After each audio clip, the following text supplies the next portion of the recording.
I do too. This is fun. Okay, Karen, you commented in your answers that many women fear getting older, but you don't. Can you talk more about that? And can you let us know what's next for you? So, yes, I think this, especially everybody in this group who's 50 or older for the most part, when we were young, you would look at a 50 something or a 60 something or an almost 70 or something like me, and you had to have this idea of what that is and how you're going to look, and you're going to need help. And so I think we all are afraid of that. And of course, everything in our society tells us getting old is a bad, bad, bad, especially for women, right? You lose whatever society says is important. And so, but as I, kind of starting on the curve with the martial arts and then moving more into, focused weightlifting, I mean, I'm pushing towards 70 at this point. I don't feel it. I don't live it. I can do everything I can always do.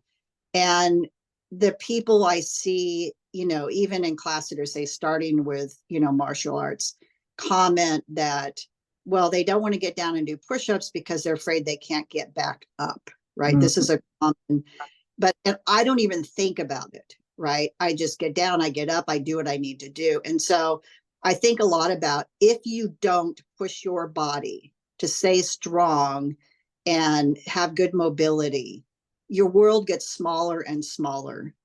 And you have to be willing to devote the time to push back against that. Because if you do, I mean, I am so in love with all my life experiences and where I am, what I know that I didn't know even in my early 50s, right? That's like, I wouldn't trade that. And I think people are afraid of it just because they're afraid they won't be able to do the things they love. But I'm saying you absolutely can, as long as you commit the time to your body and give that to yourself. And yes, maybe genetics, are going to play a small part in the course. But getting older, many people don't get that privilege, right? It's taken away.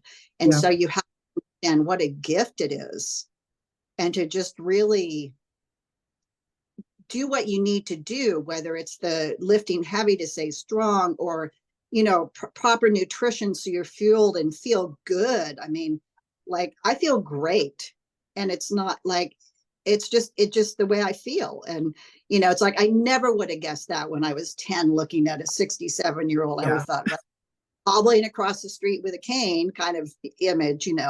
But more and more women, thankfully, are, especially with social media, you can see more and more of us are doing that. And so push back against that ageism. Even with the medical establishment, you have to push back, because they're going to slot you into oh, you're here and you're Yeah. not there. And so that's super important. That is wonderful. Thank you for sharing. I will say, being in this group, I have mostly younger female friends. And I constantly encourage them to keep moving. We have the hiking group and we, do things together. And I encourage them. I talk about the mobility and the balance challenges that we do in the group, because I didn't have any of that when I was their age. I'm almost 10 years older than some of them. Right. And so I think it's good that we all kind of share our knowledge as we age with people that are younger. And I appreciate you doing that just now. That was very, very well said and very nice to hear. Oh, Very good. Well, inspiring.